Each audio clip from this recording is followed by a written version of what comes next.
Um, so we have just a minute more to begin. Per my watch. Yes. We are just allowing more people to join. If you know somebody who is interested in being part of the meetup, kindly share the link or prompt them that it's almost time so they can join.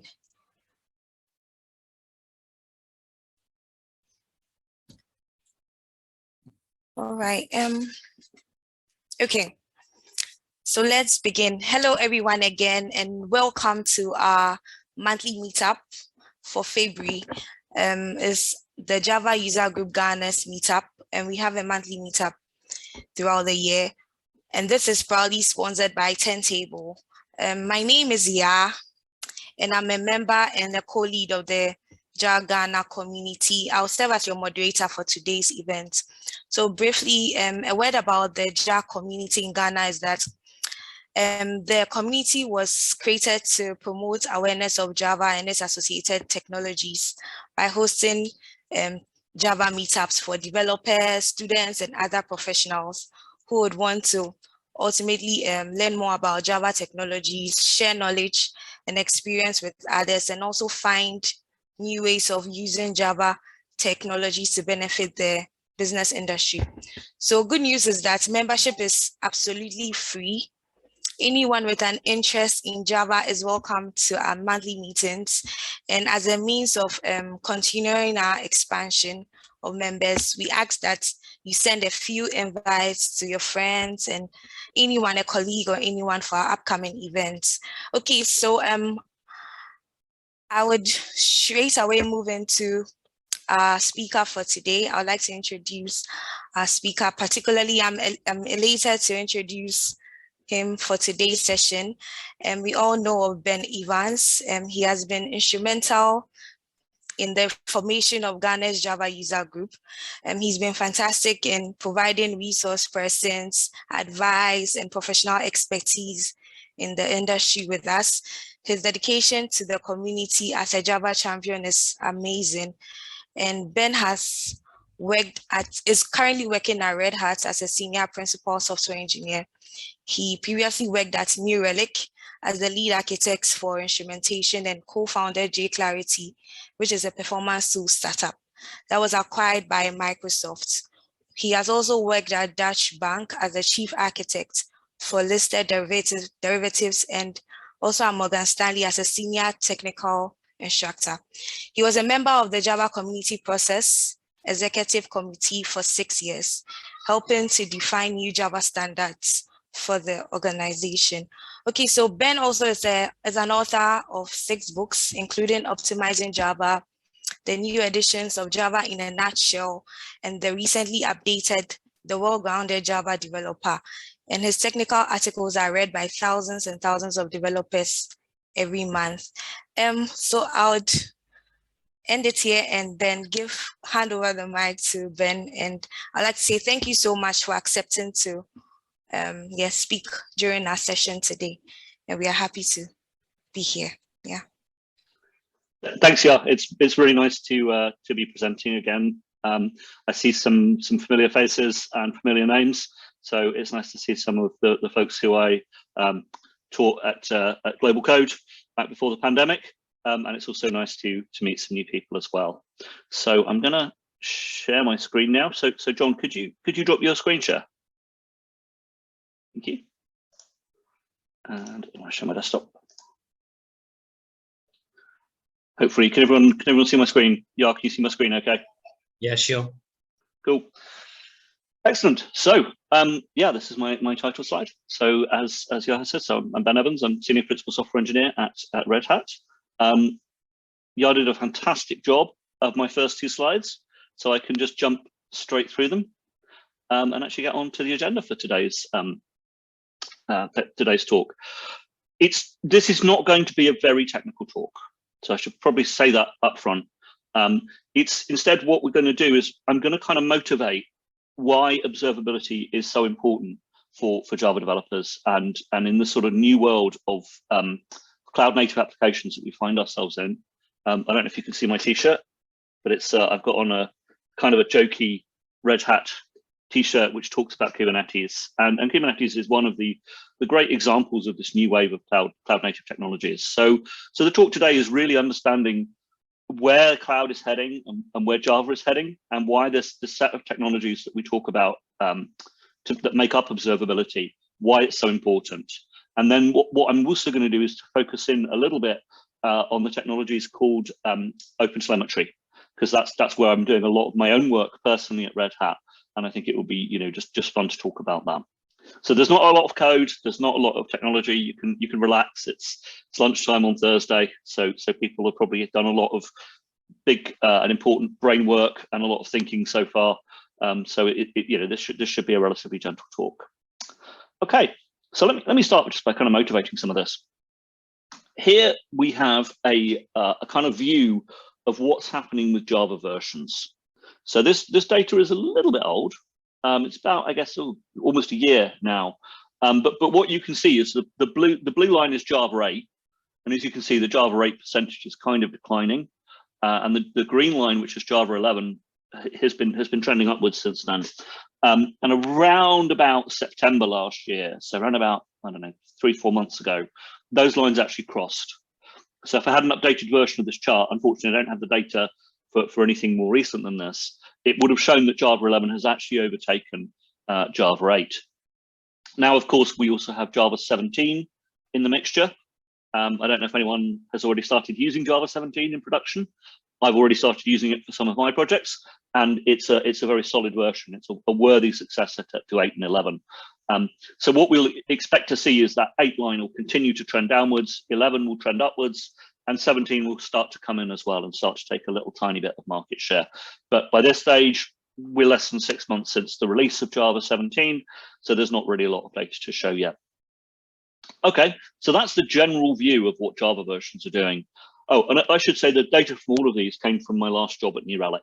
So this is actually New Relic's data based on its customers, which they kindly released to the public. So this data was publicly available. And in addition, of course, we want to think not only about Java versions in general, but also we want to talk about cloud, and we want to talk about containers, Docker, and things like that.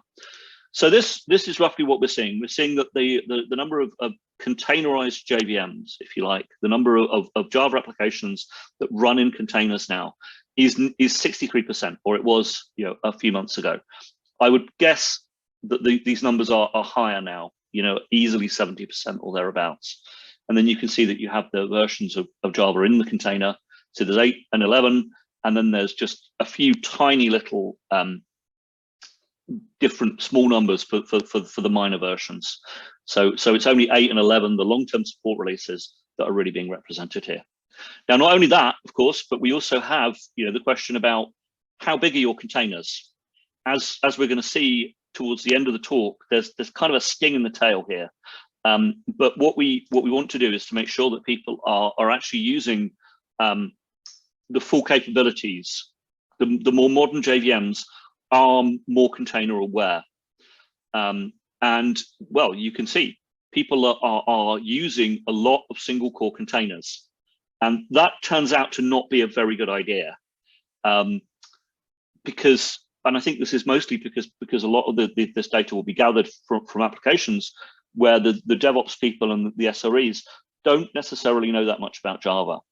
But there's a bit of a secret, which is if you run Java in a single core container, you don't get the garbage collector that you think you do.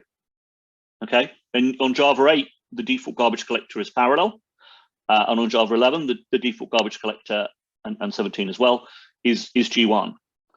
G1 is a concurrent collector, so it doesn't make sense to run it on a single core machine because there's nowhere for the garbage collection thread to run. In a 2-core container, you get 1 thread for your application, and you get 1 thread for the garbage collector if it needs it. But if there's only 1 core, kind of doesn't make any sense to run like that. So this was kind of surprising, and these numbers haven't changed a lot in the last few months. So what we're seeing is that there are a lot of people running in kind of a suboptimal mode, and so this is kind of why we need observability, because without this type of data showing us what's happening in our applications, we may find that things are just misconfigured. So we should be careful about that. We should actually make sure that we collect enough data that we can really tell what's going on. So this is just really a little bit of a starting justification for why we want to do observability, and some good reasons that I have for saying that if you want to run in a container, you should really be using Java 17. Java 17 is fully container aware. It has the best available version of the G1 garbage collector.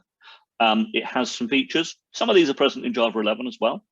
The compact strings and the heap production are also in 11, but they're not in 8. And then there's also JDK Flight Recorder, or JFR, which I might talk about a little bit towards the end if I have time. I'm conscious we don't have a lot of time today, though. There's a new version of that in Java 17 called JFR Streaming, which turns out to be really useful in terms of the project that I'm working on, which is OpenTelemetry, which we will meet soon. Okay, so that's basically our starting point. How do we understand a cloud native application? Well, it's kind of already our reality, so we'd better get used to it. If 62% and rising of Java apps are already containerized, well, then we have we have some catching up to do. There's also the point that the increasing complexity of microservice architectures. These days we build applications which have a lot of small services, and that means that it's very difficult or complicated to understand what's happening across the whole application. Because, well, as we'll see, there's the old way of building applications, and that's not really as appropriate anymore. And where observability has come from, it's come from really two places. So there are two parents, if you like, which lead into observability. One is APM, application performance monitoring, and monitoring, and that idea of trying to figure out or just get some data as to what your applications are actually doing. And then also there's the automation side. The sort of part of the world which came up with Kubernetes and wanting to do large-scale automated deployments at scale. So observability became part of it from those reasons as well. APM, application performance monitoring, has a long history, 15 years.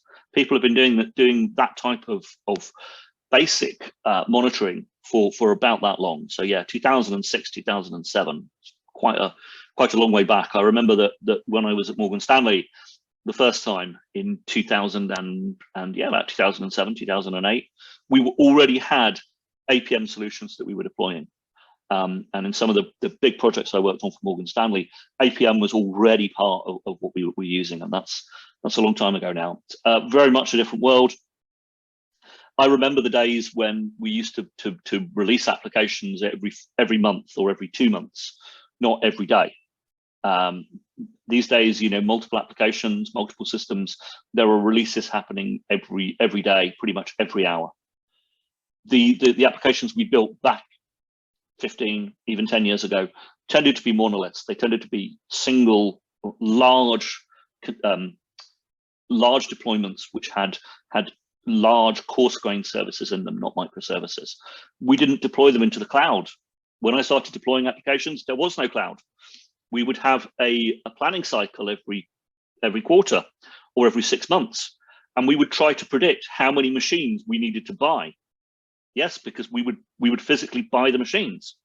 The company would have actual hardware, single rack unit servers delivered to a data center, and they would be our machines. We would own the silicon and own the disk drives and own all of the hardware which our applications would run upon.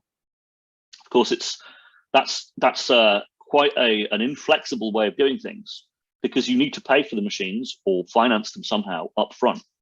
So that becomes a question of capital expenditure rather than operational expenditure. It was very inflexible. It was hard to figure out ahead of time what applications, what machines you would need, excuse me, rather than, for applications which you don't know if they're going to be successful.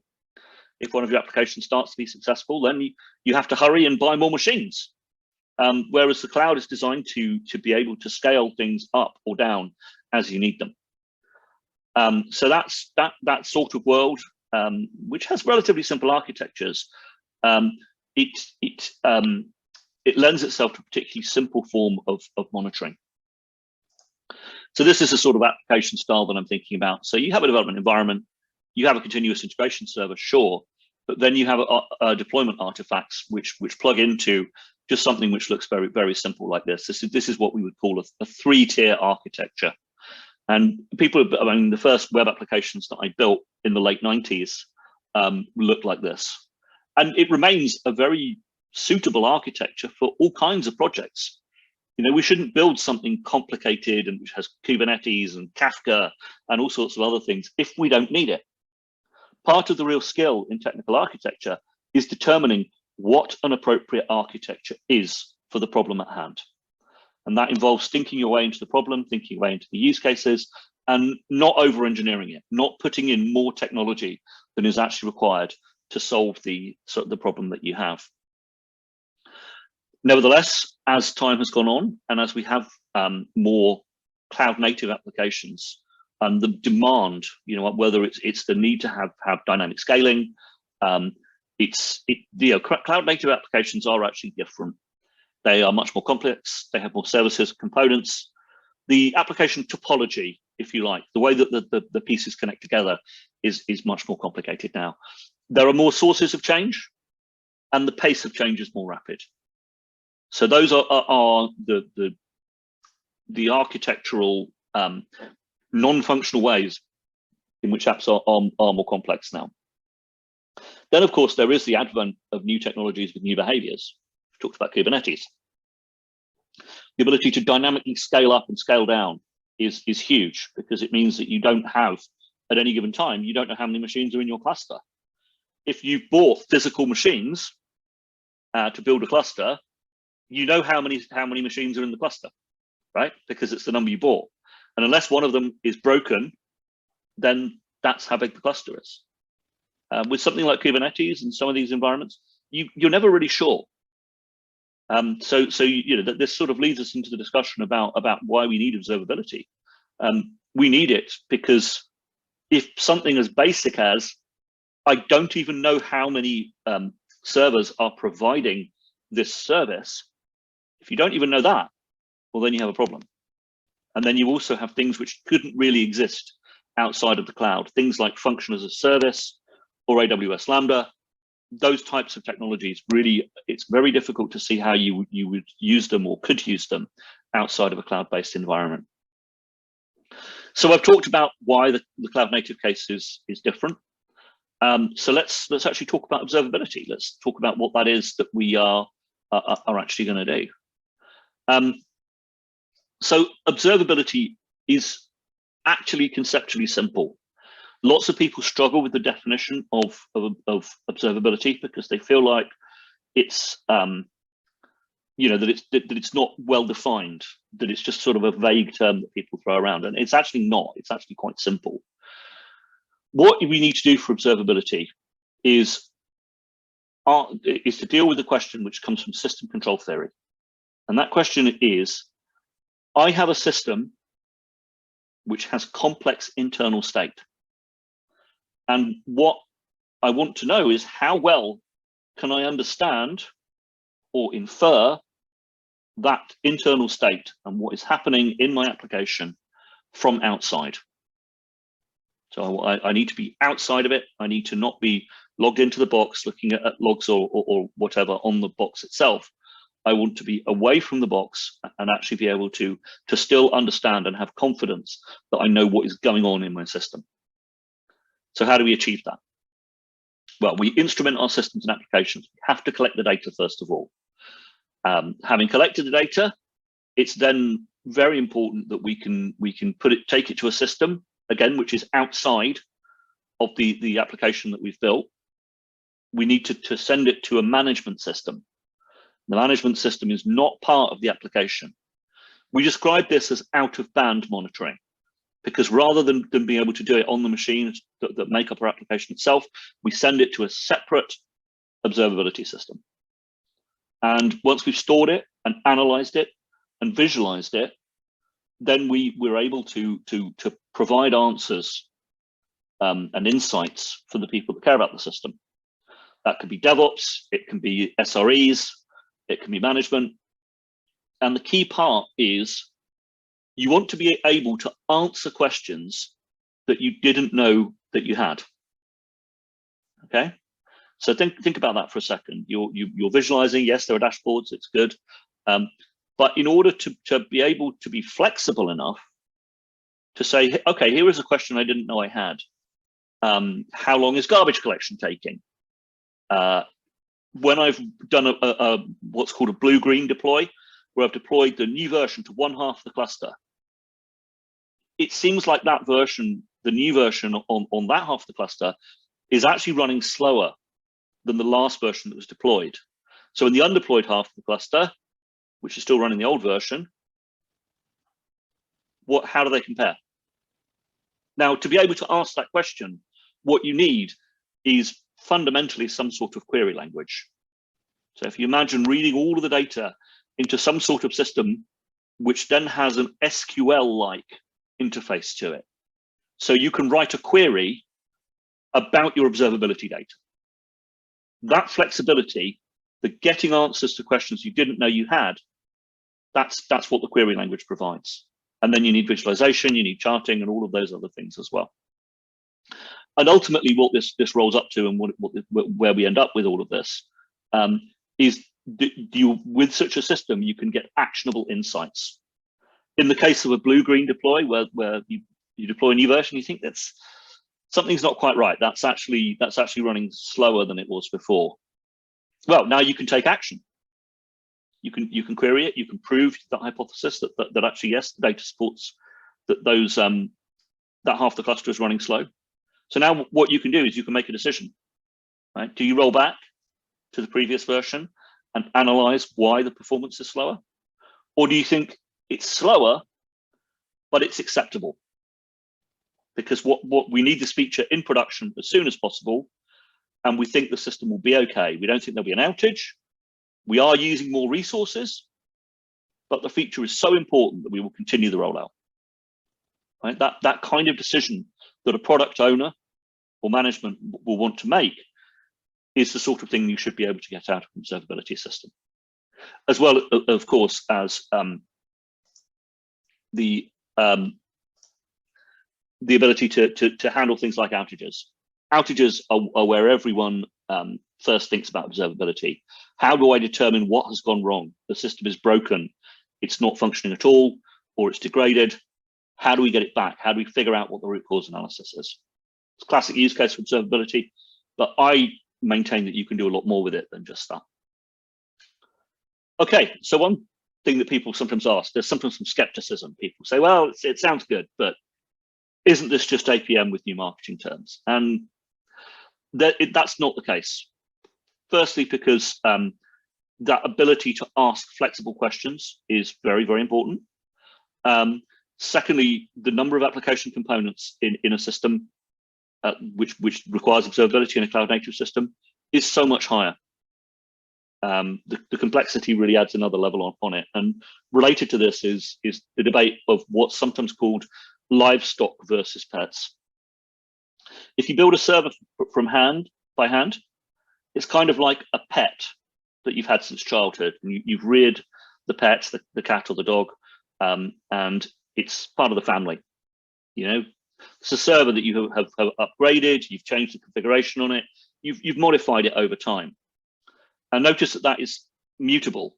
The state of the server is updated and changed when you manually log into the server and say, okay, server, update your packages. With containers, we don't do that. With containers, we deploy a container and then we never change it. We never upgrade it. We never change its configuration. If we want a new container, we do that. We upgrade it by creating a new container and shutting down the old one. Yeah, so it's like livestock. It's managed in a completely different way. It's much harder to debug inside the container because quite often you can't log into them. If there's no SSH daemon or other way of logging into the container provided, how do you see how can you see what's going on? The ability to debug is much more difficult. And that is a conscious choice that many SREs and DevOps people make. They kind of feel like if you are tempted to log into the container, then you're not doing it right. It's also the case that with this style of observability, telemetry data volumes are much higher, and there are different architectures for the observability system itself, which come with the territory. But if you wanted to, to think about the key things that make observability different from APM, large numbers of smaller services, there are multiple relevant personas here. There are SDEs or developers, there's DevOps people, and so on. There's also the case that we have some heterogeneous tech stacks. Not everything that we build will be based on one single set of technologies. Life would be very nice if everything was just Java or whatever your favorite programming language is. But unfortunately, that's not the real world. What we end up with, the system and the systems we want to debug, end up looking a lot more like this. So this is a fairly sort of typical thing that a Red Hat customer might deploy. We've got OpenShift, which is our Kubernetes cloud native product, which Red Hat customers deploy on top of. And here are some of the things we might run. You see, we might have a service running on top of JBoss EAP, which is our application server. Traditional app server, still a lot of people use it, still a very solid product. We then also have things like Kafka, providing a data bus between different parts of the application. Quarkus, which is our cool new cloud native. It actually compiles Java down to machine code. It's super interesting, but not something we can spend too much time on today. Then we have some non-Java pieces. We have a Node.js piece, for example. We have some services running on top of Service Mesh as OpenShift, which are probably Go-based. When all of this comes together to produce a much more complicated distributed system. Not only that, but we also have examples like IoT to the cloud and to edge-based devices, which have architectures which look completely different. They look like this. There's just a sensor, lots of, a cloud of sensors sending data into a single server, processing it into a stream job. So the architectures that we build look less and less like the traditional three-tier architecture. It's always good for an architect to keep the good old three-tier system in the back pocket because it's surprisingly useful to this day. And it's good to not get too caught up in deploying new technology just because we can.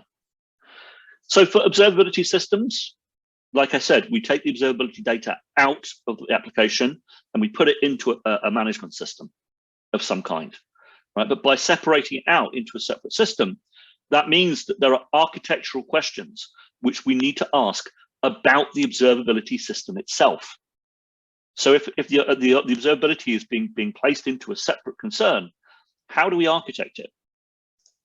And there are really kind of four separate observability approaches that we could take. This is not for your application.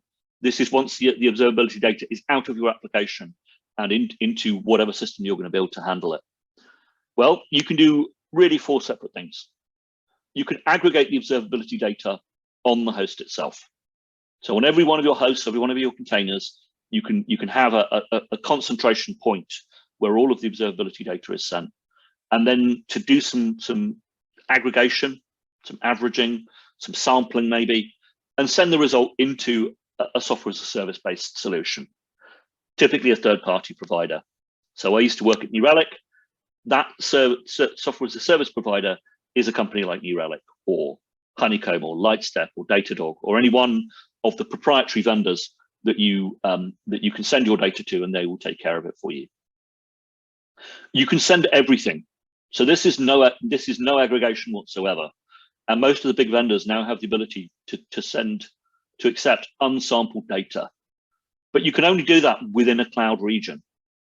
Because whenever your network packets leave AWS or Microsoft Azure or any of those things and go onto the wider internet, you're charged. This is what we call egress bandwidth. It's the cost of the network packets leaving the AWS data center. So if you're not going to sample, well, you would end up with a big bill at the end of the month from AWS because you would use all this bandwidth to send the monitoring data out. So therefore, this second approach relies upon your vendor having a presence in each cloud region, which not all of them do. So that second one may or may not work depending on your vendor. Both of these first two are vendor approaches. Alternatively, you can keep all of the data, but keep it on a single cluster. And this one, there are open source projects. There are also vendor products which enable you to do that. And then finally, you can build your own observability architecture. So if you don't want to pay somebody else to do it, you can do it yourself. And the last one of these, I'll just show you quickly. This is what it looks like. You have a data collection from which I've labeled here as the agent on the app. It gets sent into a component. Here, I'm assuming it's the OpenTelemetry collector. It could be something else, but increasingly the OpenTelemetry collector is becoming the dominant software component that we use there. We also then feed that data into what I've called an ingest pipeline. And I've reused the Kafka graphic here, partly because this backend, in a very simplified way, is how a lot of the observability vendors build out. This is a simplified version of what the New Relic architecture looks like, for example. There's a collection point, there's ingest, and then there's a data store. Because all of your data, your metrics, and your traces has to be put somewhere.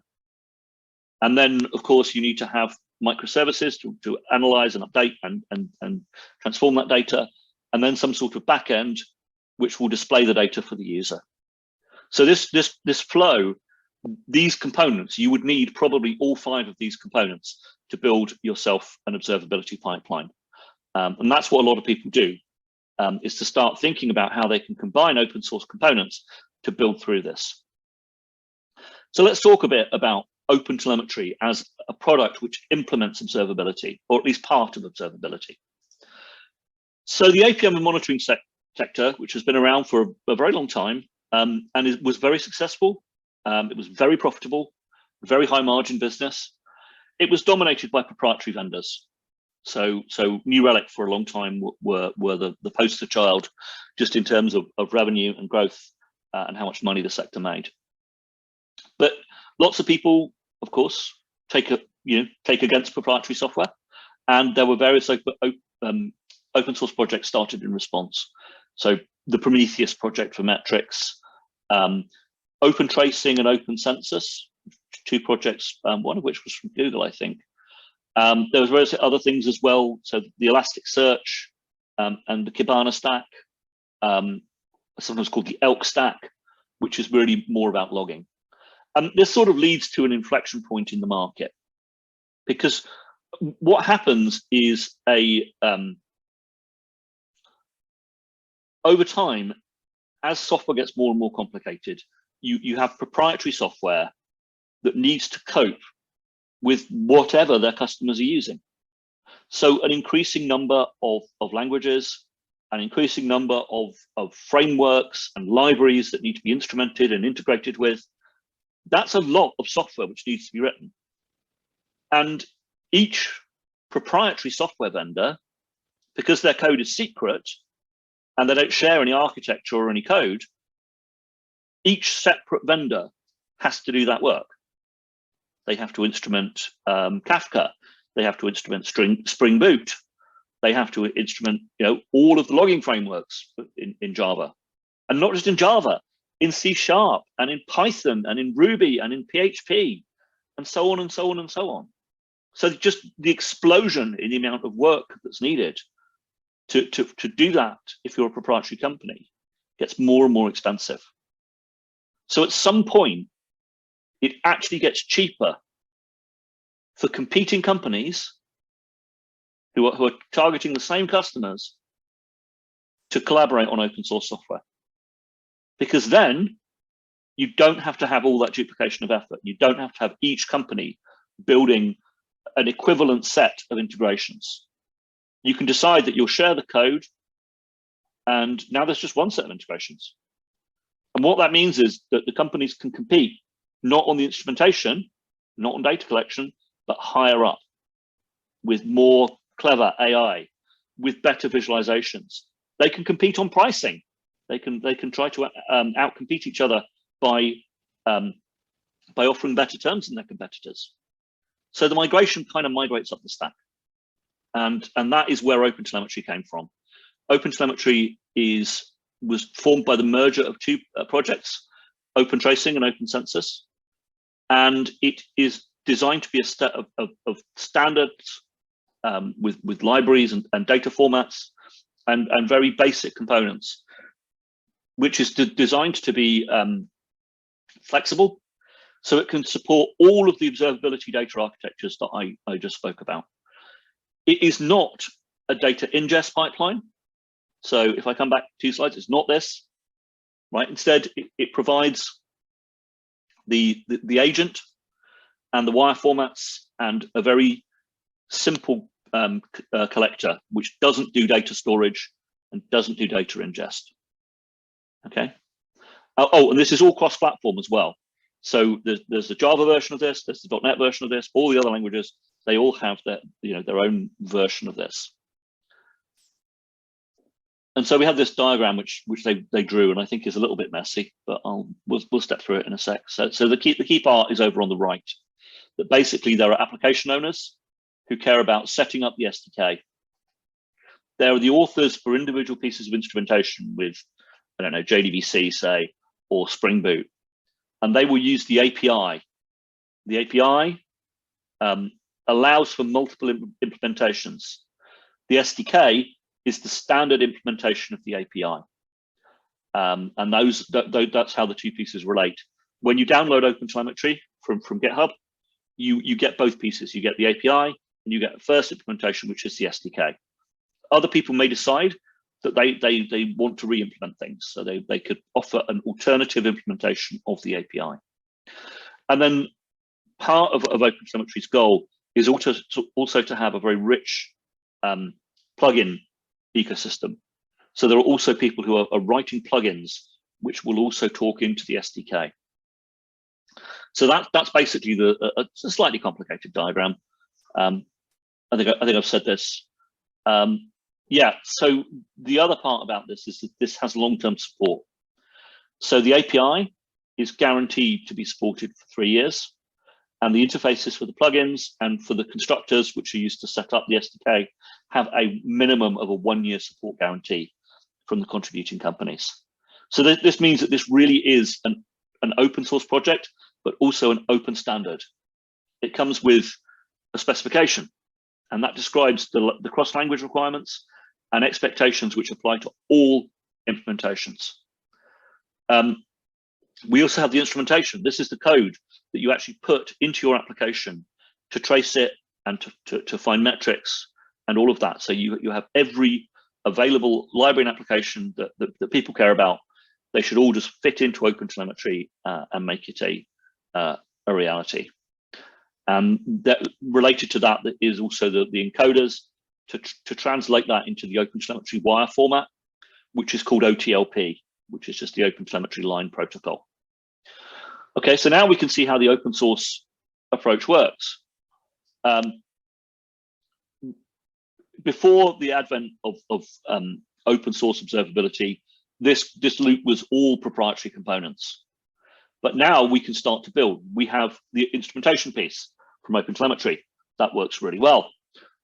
We have the data collection, and I'll explain about the collector in a moment or two. It's not actually as complete as it sounds. It doesn't do data storage or really data ingest. So the term OpenTelemetry collector is perhaps a little bit misleading. Okay, but notice those red components there, which are marked out as being open source. Now, further back, there's data processing. And the story here is a bit more complicated. There are open source libraries here, but and open source products which you can spin up. Things like Prometheus for metrics and Jaeger for traces, but they are not as complete. So that's why I haven't marked them in red as much. Processing and then visualization, which is done in products like Grafana and other charting libraries. They are all needed to complete this circle. So before we have a fully open source solution, you can kind of build one now, but we're still very early. That these products are still getting to the point where it's mature enough and they're well integrated enough that we can build a complete loop to describe the visualization data that we have. So the OpenTelemetry collector, what is it? It's a network service. It can receive data, so it understands, it can listen to all kinds of protocols which could come in with observability data. It can process, it can translate between one format and another. It can do some filtering. and some transformation, and then it can export the data out to another backend. So you can think of it as like a proxy. Is really how it works. It's written in Go. It's vendor neutral. It's actually pretty flexible and pretty well written, and it can route to any kind of open source and vendor backend that you might have. So it can take in OTLP, which is the Open Telemetry Protocol. It can take in Jaeger, which is an older tracing format. It can take in Prometheus, which is a very standard metrics format. And then it can put it through this simple transformation architecture where you have batching and filtering and processes that can run before re-exporting the data out into anything which you might want. And as you can see, there's a yellow path here, which is tracing, and there is a green path here, which is metrics. So you can take in OTLP and split out, and you can send the tracing information through yellow.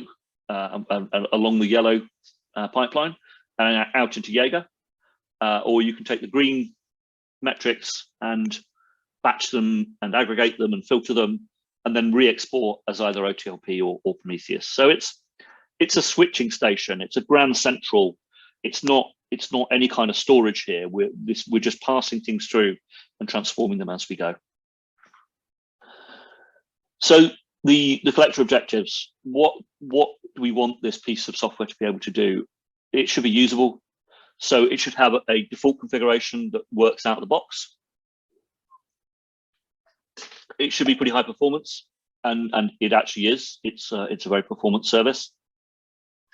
At New Relic, we used it to very quickly prototype an offering where people could send us OTLP data directly.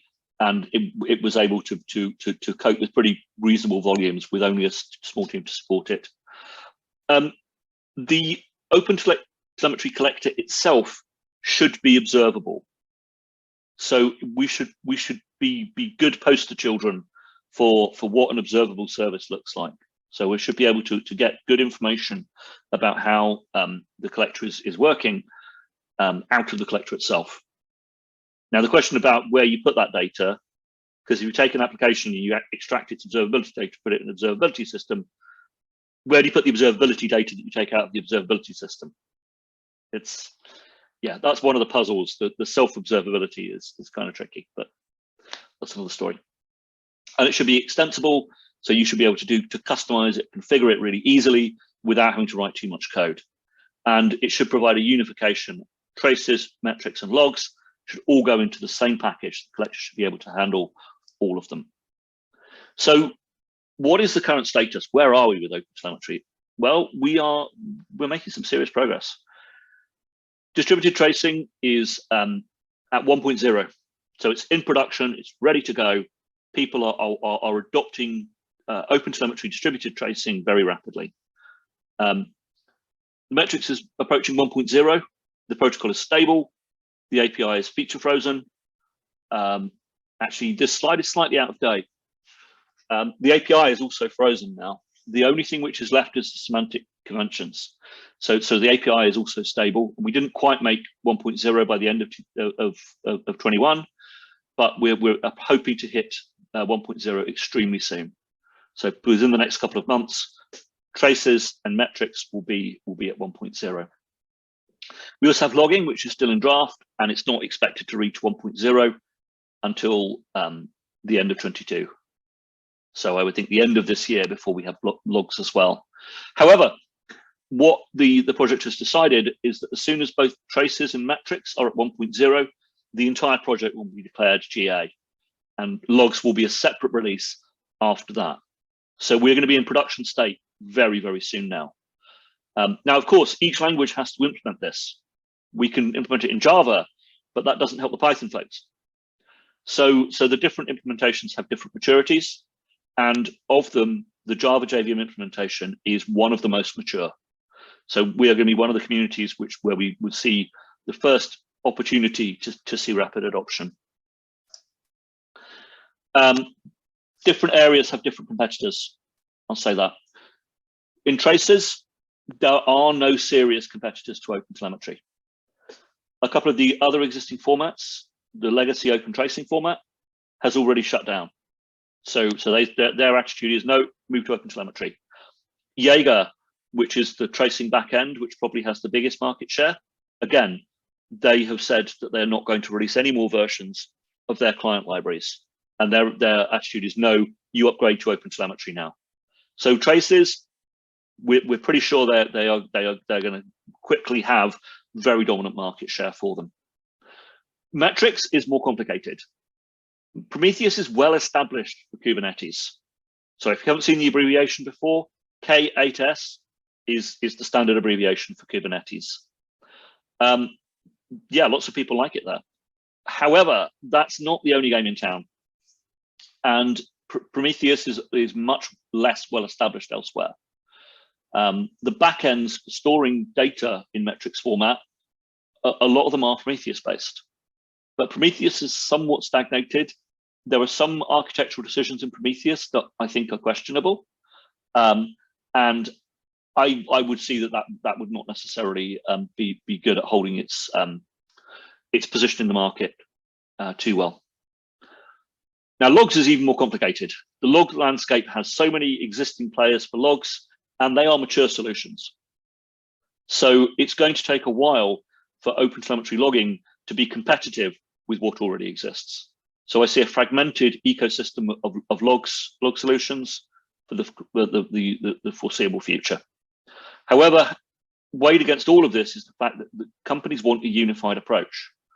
And unifying traces and metrics, and then at some later date logging, seems like it might well be a good solution. It's also the case that in Java, because we already have things like SLF4j and logback and log4j, of course, writing an appender and exporting sync for logs in Java that targets OpenTelemetry logging is very easy.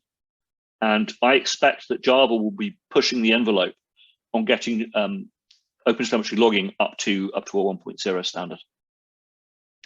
Okay, so how am I doing? So I've got about 15 minutes. So how do we get started with Java OpenTelemetry? Well, the big thing that you need to know is that there are two different ways to do it. So in the Java OpenTelemetry project, you can choose either manual or automatic instrumentation.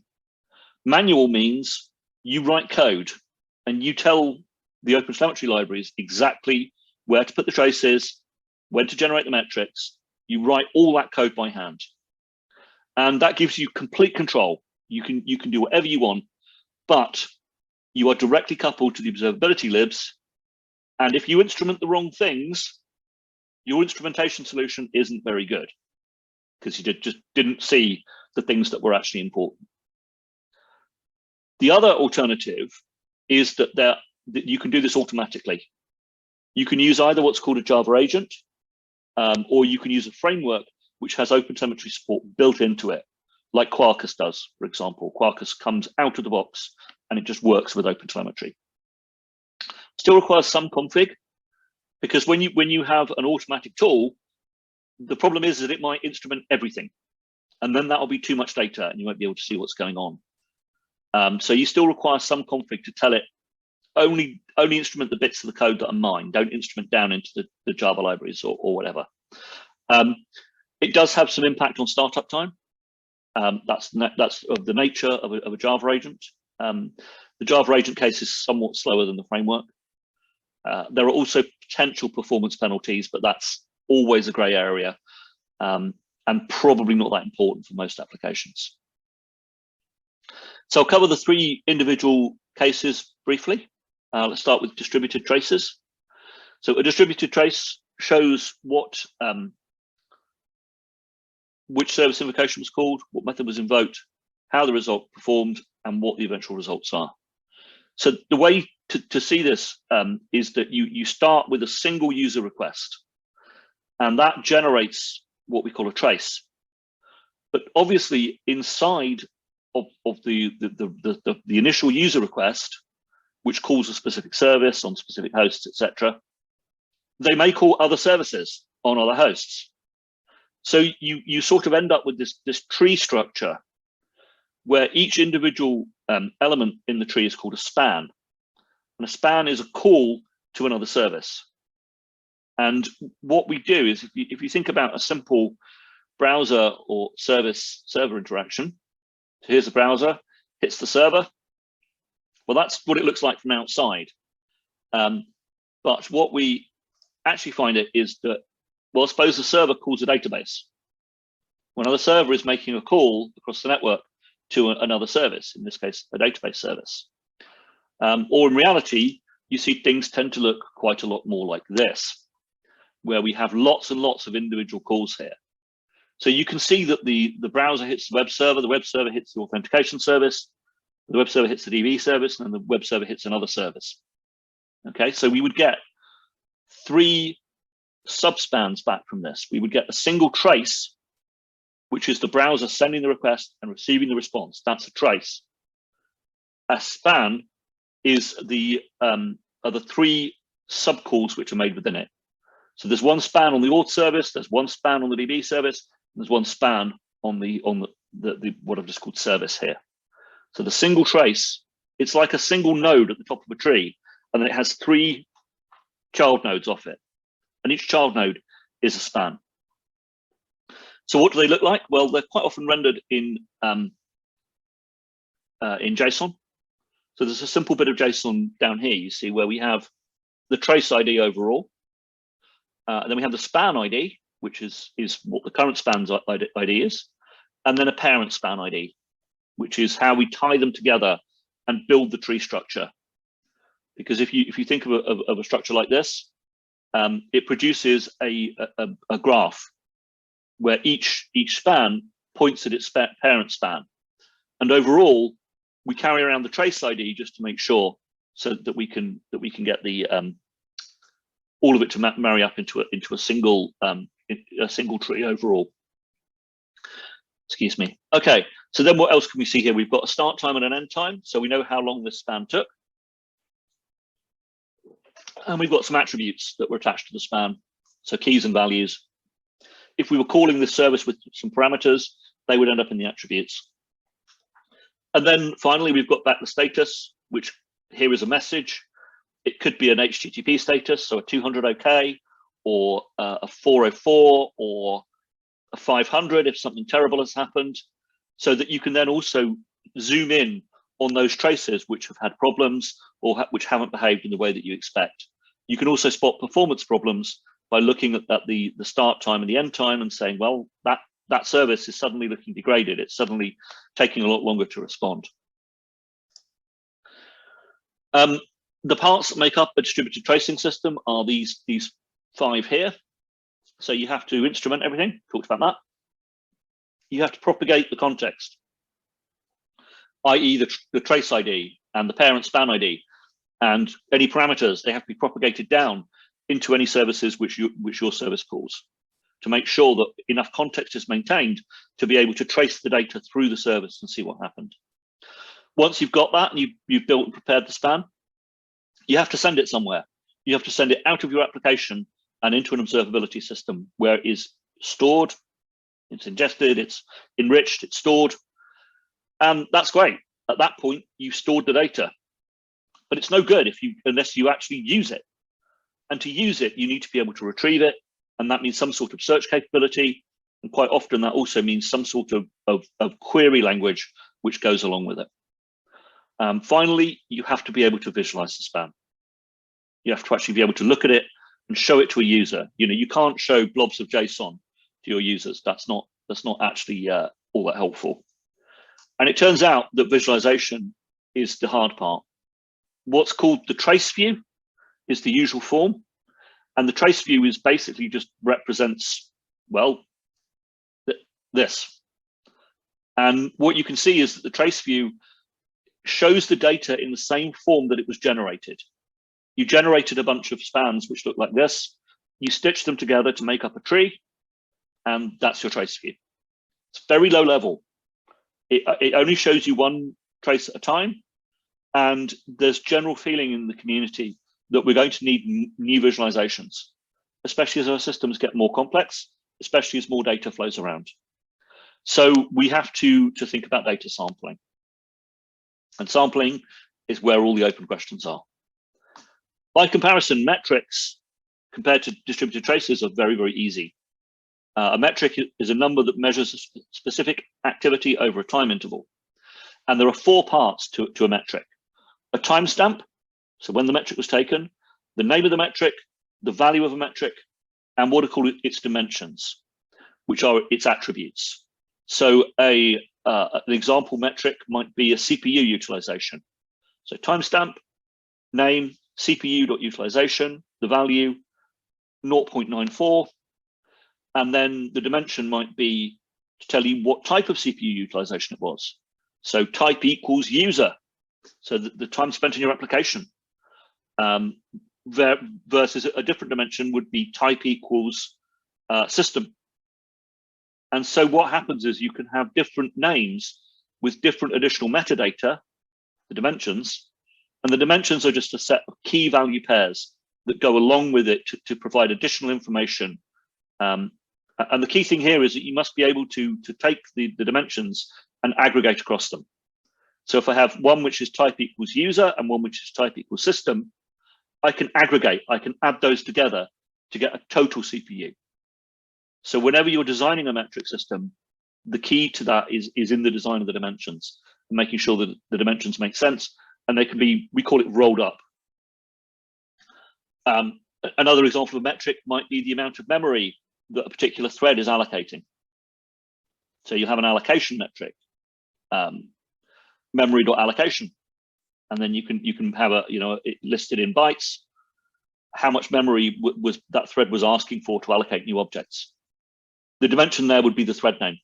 So you'd have something like name equals thread name. So then to get the total allocation, you just aggregate across all of the threads at any given time. Notice that for metrics, the volume does not scale with request traffic. With traces and with logs, as you get more and more requests coming in, the volume of data that you get for traces and logs will scale linearly. That doesn't happen with request traffic for metrics. Metrics, it's just a constant level, no matter how busy the service is. Metrics in OpenTelemetry is captured automatically. There are 3 instruments: a counter, a measure, and an observer. The aggregation of these is really critical. OpenTelemetry really cares a lot about aggregation, and that is performed by the SDK. So the app code doesn't have to manage averaging or last value used or whatever. That is done automatically by the OpenTelemetry SDK for us. Finally, anything which is not a metric or a trace is a log. Logs are immutable records of discrete events that happen over time. Essentially, there are 3 types. There's plain text, which is just like a log line from syslog. There's structured, which is basically JSON, and there's binary logs. Not everybody supports all 3 types. The plain text is by far the most common. So this means that we have this aspects of the data that we care about: metrics, which can be trended, you can draw graphs of them; logs, where you can search and go through and look for results; and traces, which are request scoped and allow us to identify subcomponents and events. One of the challenges is correlating between these 3 separate types of data to provide us with some form of actionable insight. So these types of events, a service timeout, will pick up from using tracing data. A configuration error or a service alert will pick up from metrics. Memory leaks will pick up from metrics and logs together somehow. So these different types of problem or incident-related events are what we can get out of this. This is what we mean by an actionable insight, fixing a problem using the data. So OTLP is the standard protocol that we use. It's protobuf over HTTP2 using gRPC. So that's the standard way of doing it, using the Google protobuf format. It's a very high performance, very fast protocol, and it's super quick. Now, the challenges are there are a lot of other Java observability tools. I'm listing just a few here. That diversity of tools and technologies in use means that there are a large number of possible deployments. Actually understanding how you're going to build your observability architecture. Remember, it's a system which is separate from the main application. So you need to know how to build an observability system as well. That's why a lot of people choose to use a vendor, because they don't want to think about how to build the observability system themselves. It's not a core competency. And of course, OpenTelemetry is still maturing. The long-term support for the standards that aren't finished yet, it still needs work. And we're still not at 1.0 for OTel yet. However, some conclusions. If you're ready to start thinking about observability and to dive into it, I would say now is the time to upgrade to Java 17. Make sure you give your container enough memory. Don't use single core containers. Always use at least 2 cores in a container for Java. Choose your memory flags carefully, and then choose your observability tech stack. OpenTelemetry, Micrometer, Prometheus are probably the 3 biggest names in the observability tech stack that you should be investigating. And finally, enable Java Flight Recorder. That's the other piece which you probably want to do as well. And I think I'm out of time, so thank you very much. Yeah, I've written a couple of books recently. My new one is the right-hand one, which is available in early access from Manning. And it was really great to talk to people this afternoon, and I should hand back to you. All right. Thank you so much, Ben. Thank you for an educative and interesting talk and presentation. Would dive right into the Q&A session. If anyone has a question for Ben, you can shoot, and yeah. If not, we'll just say that thank you all for joining. Ben, we had a really lovely session. Thank you for the topic on observability and then the different approaches in designing your architecture. Yep. It's very useful. We have a couple of hands up, yeah. Do you want to? Okay, sorry. Yes. Do you want to unmute people? Because I think maybe people can't unmute themselves. No, they can actually unmute themselves. Okay, so Godwin, you can. You're the first hand up, so you can ask a question. Hi, Ben. Hi, Godwin. So can you actually explain the differences between Splunk observability and OpenTelemetry? Okay, so great question. So OpenTelemetry is an open source project and an open source standard. Okay, Splunk are a company who offer a product which you pay for, which is built on a lot of open source technology. So they are a company that make money by selling subscriptions so that you can send them your data, but their technology is all built on open source. So if you decide that, hey, I've got a company making widgets, right? And I know about widgets, I don't know about how to run an observability system. So I don't want to build and maintain my own observability plan, right? But what I want is the ability to use open source tools and open source software to provide that observability. So I might go to a company like Splunk and say, hey, Splunk, I'm going to pay your subscription fee. And that means I get to send you my data, and I'll pay, according to how much data I send you, is normally how it's done. And then Splunk say, thank you very much. They accept your data, they store it, they look after it for you, they visualize it, they provide you features to analyze it with. But all the software that they're doing, or a good chunk of the software that they use to do that with, is open source. So you would send them the data in OpenTelemetry format, and then they would be able to accept it and process it in that way. So does that answer the question? Okay. They're also, by the way, I should say, Splunk are a major contributor to OpenTelemetry. Their engineers contribute a lot of the code. I work closely with several Splunk engineers on the Java side of OpenTelemetry. Yeah, they're a good open source citizen and a good community participant. All right. Thank you for the clarification. Yeah. Okay now. All right. Dawood, you're next. Yeah. Yeah, thank you for this wonderful presentation. I think my questions, I have two questions, simple ones. We've been hearing of observability and monitoring. Are these two the same, or the differences in there? And then the other question is like in like a performance intensive application, right? When we introduce telemetry in there, like it's going to have an overhead, right? Are there specific patterns to reduce this kind of overhead? Okay, two very good questions. So first of all, observability, I would say, kind of encompasses and kind of has absorbed monitoring into it. The difference between monitoring and observability is one of philosophy. Monitoring is about thinking, well, these are the important things in my application. I'm going to keep an eye on those and check nothing goes wrong. Okay, which is fine.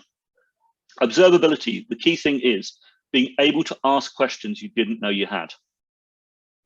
You know, if I've already set up my monitoring and I'm monitoring, you know, a set of metrics or a few bits and pieces of my system, that means that I kind of think I know what can go wrong.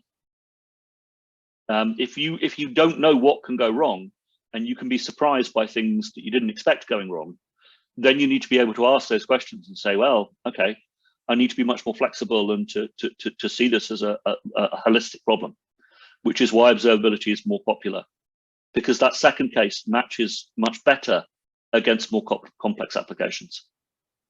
Yeah, so that's the first one. It's a good question. The second question about performance. People always want to know about performance. It's always such a huge topic. But remember that systems are complicated, right? The complexity of systems means that if you have a performance problem, you don't know where it is.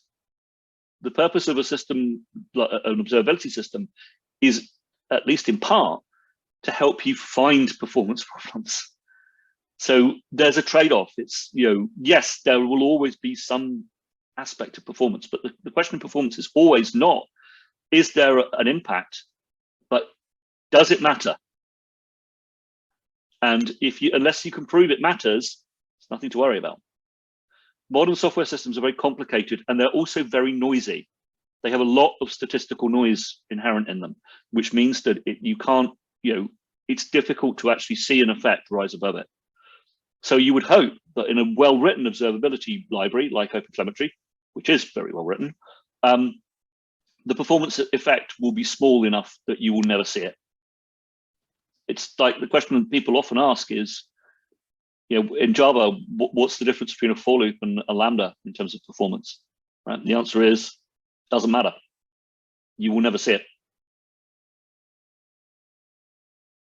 Okay. It's nice to see you again. Thank you. All right, thank you, Ben. I saw a hand up. Oh, okay. I guess that's there. And if there are any more questions, you can unmute yourself and ask.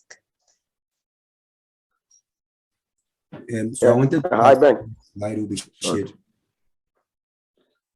Sorry, Edward, you are breaking up. I said I wanted to ask if the slide will be shared. Oh yes, I will totally. I will provide my PDF. I'll send it to Yar, and she can share it with the group. Okay, thank you, Ben. Yeah, I guess this is the end of the session. You can tweet your key takeaways from this session on your social media platform, and you can use the hashtag GhanaJag.